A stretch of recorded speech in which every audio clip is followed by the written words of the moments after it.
Hai, kenalin, nama gue Putri Noviani. Mungkin kalian bisa panggil gue Poppy atau lebih akrab Tian. Hari ini gue lagi pengen bahas nih sesuatu hal yang lagi rame banget di media sosial. Yap, AI. Tapi ada hal yang lebih menarik lagi. Gimana sih teknologi AI ini punya peran penting atau bahkan bisa mengubah dunia public relation or PR. Ngomongin soal AI, pasti kalian kebayang kalau misalkan AI itu ChatGPT atau robot humanoid atau juga mobil Tesla yang bisa jalan sendiri.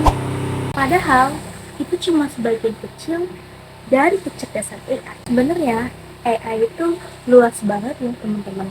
Secara sederhana, AI itu adalah sistem yang belajar dan berpikir seperti manusia. Bedanya, AI itu nggak tidur dan tidak capek.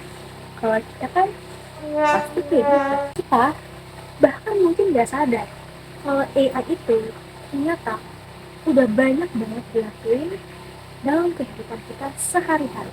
Di hal kecil sekalipun, dia itu sudah ada di dalam kehidupan kita.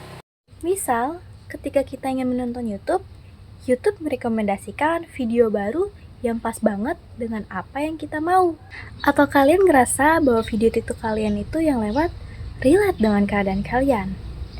Itu semua adalah hasil kerja AI yang menganalisis perilaku kita lewat data. Bukan dalam hal kecil saja, ternyata AI itu juga ada di dalam perusahaan.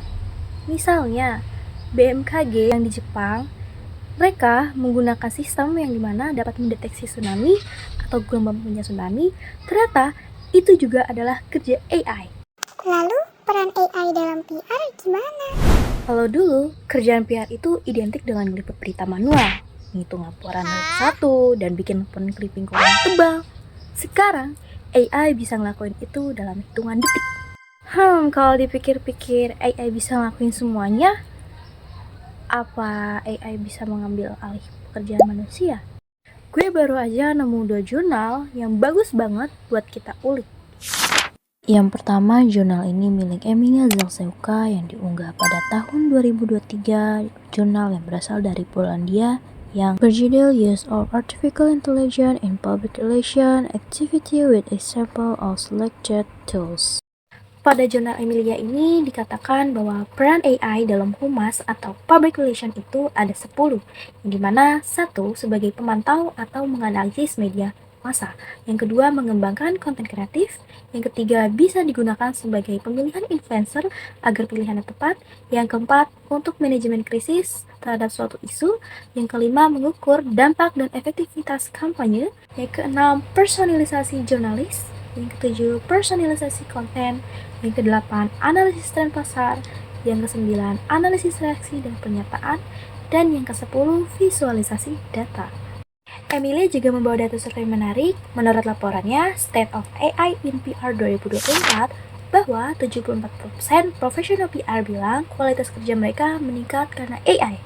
89% lainnya bilang proyek mereka selesai hampir lebih cepat. Dan hampir 70% dari praktisi PR di Polandia udah mulai pakai AI di tempat kerjanya. Namun, yang paling keren ya, 93% responden setuju bahwa AI itu cuma berperan sebagai asisten, bukan pengganti manusia. Sedangkan pada jurnal yang kedua ini membahas bagaimana manfaat dan juga kekurangan dalam menggunakan AI itu sendiri.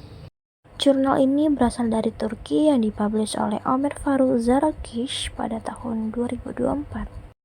Sesuai dengan judulnya Artificial Intelligence and Public Relations, Potential Benefit and Drawbacks.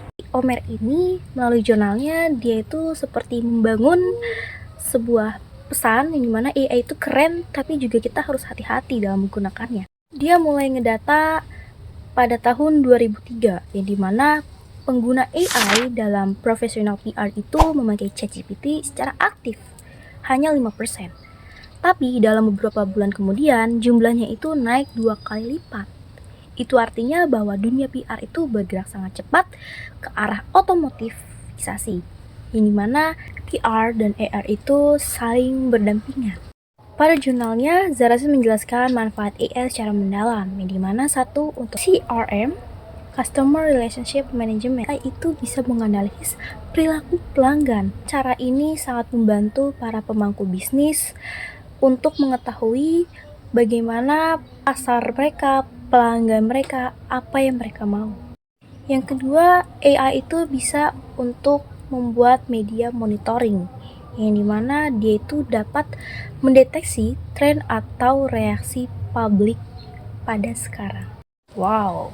Bahkan, yang paling penting dalam manajemen krisis, AI itu juga bisa bantu loh memprediksi potensi masalah sebelum meledak. Jadi ini sangat cocok banget untuk PR ketika mereka ingin melakukan sesuatu ketika menghadapi krisis. AI ini bisa membantu mereka untuk menemukan solusinya. Ketika para PR, pemangku PR tidak menemukan jalan tengah atau titik terang untuk mereka. Tapi di sisi lainnya, AI juga bisa jadi bumerang, yang dimana Zararkis ini membahas bahwa ancaman AI itu bisa melanggar privasi karena data yang dikumpulkan lewat cookies tanpa disadari pengguna. Itu bisa membahayakan pengguna itu sendiri. Oke, mungkin bisa gue simpulin bahwa kedua jurnal ini sama ya, mirip-mirip isinya. Jadi, gimana kita caranya untuk menggunakan AI itu seperlunya, sebutuhnya, dan dimanfaatkan sebaik mungkin, dan juga jangan sampai berlebihan. Dua-duanya juga sepakat bahwa AI itu sangat membantu kita untuk lebih mudah dalam melakukan suatu pekerjaan, agar waktunya itu lebih efisiensi, agar lancar, menemukan suatu solusi. Gue harap mungkin penjelasan dari gue ini bisa bermanfaat buat teman-teman semua, dan perlu diingat bahwa kita harus menggunakan AI secukupnya. Dan AI itu juga tidak bisa menggantikan kita, seorang PR, dalam melakukan suatu pekerjaan ke depannya. Karena AI dengan PR itu berbeda ya teman-teman. AI itu mengandalkan data, sedangkan PR mengandalkan perasaan. See you next time, bye!